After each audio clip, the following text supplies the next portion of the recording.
아이돌 모노가타리 시작하겠습니다.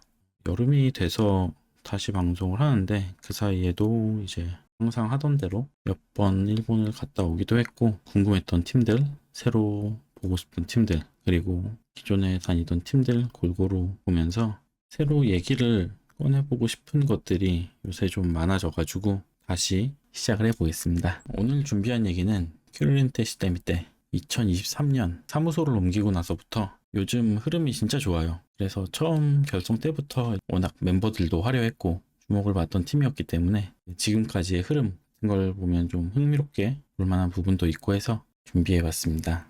우선 큐르린테 시대미 때 줄여서 큐르시대라고 부르고 2021년 1월부터 멤버 공개를 시작했는데 이 5명 멤버를 공개하면서부터 화제 중심에 섰어요. 처음 공개한 4명 중에 치바유나 정도는 다른 아이돌 팀에서 스텝으로 활동을 하고 있던 멤버라고 했는데 다른 3명이 주목할 만한 인플루언서들이었죠. 타마키아네, 니게미즈 아무, 우유타오. 우유타오는 지금 탈퇴를 하고 팀으로 활동은 안 하고 있지만 마지막으로 공개했던 게 시마무라 우타였는데 이때 한번 확 올라왔죠. 데뷔 공지를 했던 시기를 한번 거슬러 올라가서 생각을 해보면 좋을 것 같아요. 2021년 이 시기에 인플루언서들이 아이돌로 넘어오기 시작해요. 그 전까지 그런 전례가 아주 없진 않았는데 많이 넘어왔던 시기로 기억을 해요. 주목해볼 만한 팀이면 기록을 남겨두기도 했고 이제 그런 팀들이 어떻게 활동을 해나가는지도 그리고 각 회사들이 이걸 어떻게 다루는지 좀 흥미롭게 많이 지켜봤어요.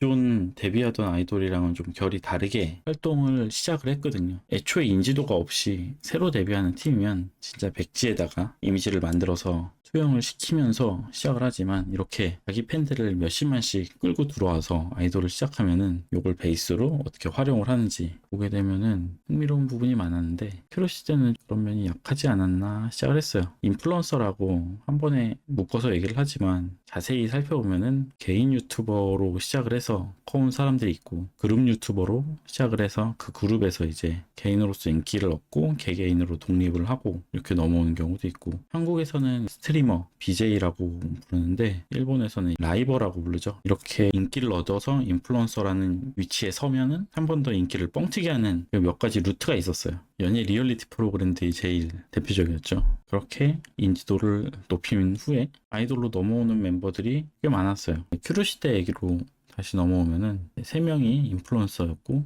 시마무라 우타는 하루프로의 컨트리걸스 멤버였다가 갑자기 사라져서 사실 좀 전설 같은 이름으로 남아있긴 했는데 그것 때문에 이제 큐르시대 데뷔부터 크게 화제에 올라설 수 있었죠.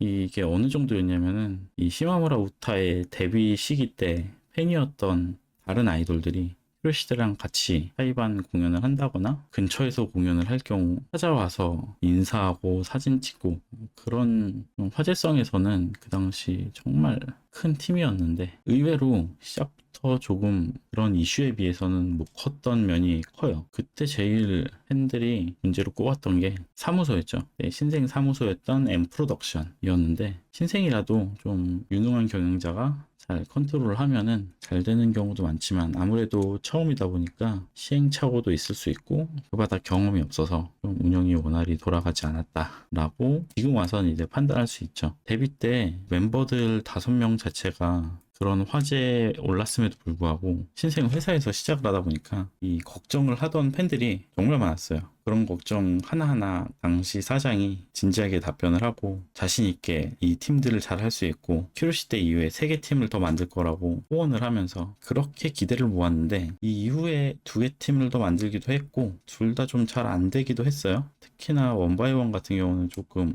아쉬울 정도였는데 그리고 LA원에서도 이 회사의 특징이 멤버 결성할 때는 기대치가 이만큼 올라오다가 하는 걸 보면 이렇게 쫙 줄어들어요. 그럼 그렇지 하고. 그래서 2팀 다 좀 아쉬운 면이 있었고 특히나 좀 그런 면이 원망스럽죠. 멤버를 너무 잘 모아놨는데 운영 역량이 안 되다 보니까 출연하는 공연도 별로 없었고 활동도 많이 못해서 기록도 많이 안 남고 이 사장님은 진짜 이 멤버 모아서 팀 만드는 데까지는 정말 잘했는데 이후가 좀 아쉬워서 그냥 저냥 이렇게 존재를 하고 있었고 우유타오도 그 사이에 나가고 4인으로 유지를 하고 있었습니다. 그래도 이제 멤버들 명성값이 있어가지고 버티고 있었는데 2023년 3월에 큐르시대는 디어 스테이지로 이적을 합니다.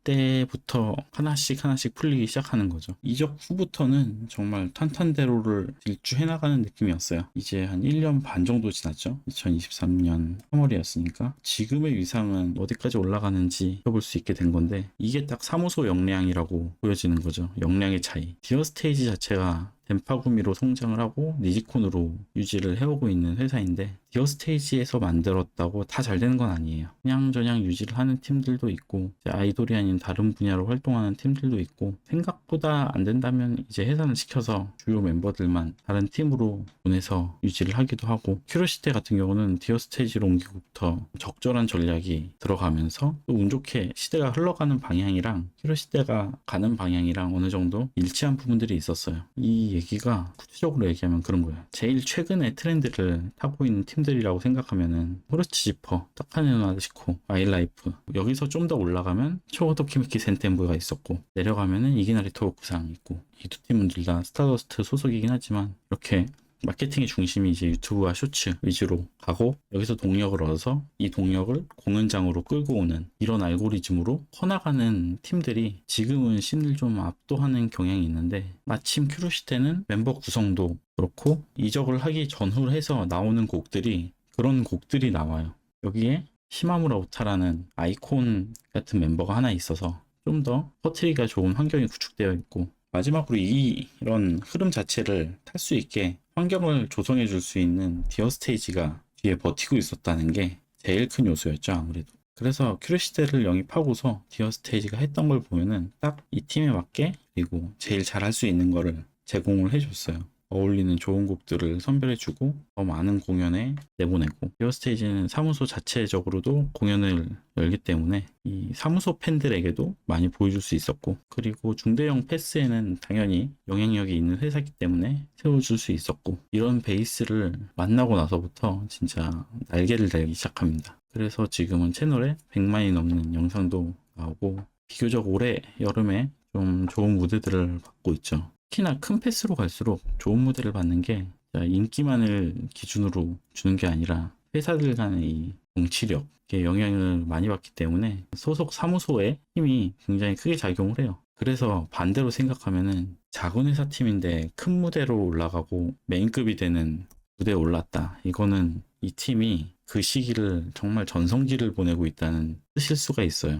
아니면은 이 패스의 주최 회사가 이 팀과 관련이 있다거나. 그래서 돌아와서 다시 말을 해보면은 디어 스테이지로 넘어온 후에 나온 곡들도 계속 좋은 반응을 얻고 있고, 1년 반 만에 이렇게 자리를 잡고 주요 팀 중 하나로 올라설 정도로 좋은 기간을 보냈고, 지금도 굉장히 좋은 시간을 보내고 있어요. 상승세를 이어가고 있으니까. 그래서 다시 결성대로 돌아가 보면은 이 멤버 구성을 가지고 오히려 그때까지 제대로 인기를 얻지 못한 게 조금 이상하다 싶을 정도로 좋은 멤버 구성이었거든요. 그러니까 우유타오도 청춘고교에 출연을 했을 정도로 유명세를 얻었지만 활동을 종료한 멤버니까 제외를 하더라도, 사마기안이나 니게미즈아무 같은 경우는 다른 아이돌로 데뷔했던 인플루언서들에 비해서도 한 세대 먼저 자리를 잡고 인기를 끌었던 멤버이기 때문에 좀 더 인지도도 높았다고 봐도 될 정도인데, 그리고 시마무라 우타는 앞에서 설명을 많이 했으니까 이제 더 설명할 필요가 없을 정도였고, 그때까지 왜 그거밖에 못했나라는 의문이 지금 와서 드는 거죠. 반대로 아까 말했듯이 이 정도 멤버가 되니까 그런 운영을 했는데도 불구하고 버틴 걸 수도 있어요. 시대가 어떻게 변하고 또 트렌드가 어떻게 바뀌어갈지는 모르지만, 지금까지 최근 한 1년 반 사이에 이 흐름은 흥미를 갖고 지켜보기가 굉장히 좋았던 팀이었기 때문에, 회사를 이적하고 안 된 팀도 많지만 이렇게 이적을 하고 잘 풀리는 팀들에 대해서도 한 번 더 생각을 해볼 만한 케이스가 아닌가 해서 정리를 좀 해봤습니다. 디어 스테이지는 특히나 이런 걸 좀 잘하죠. 니지콘도 어떻게 보면은 이적하기 전에도 잘 나갔지만 이적하고는 더 커진 케이스기도 하고, 요즘 이렇게 좀 중요한 얘기는 아닐지 몰라도 하나하나 썰을 풀면은 재밌게 해볼 만한 얘기들이 굉장히 많이 돌아다니고 있어서 이런 이야기를 좀 이어가 볼까 합니다. 오늘도 정리를 하면서 재밌는 게 하나 나왔던 것 같고, 또 빠른 시일 내에 얘기를 또 정리해서 할 수 있도록 노력을 해보겠습니다. 오늘은 여기서 마무리하겠습니다. 감사합니다.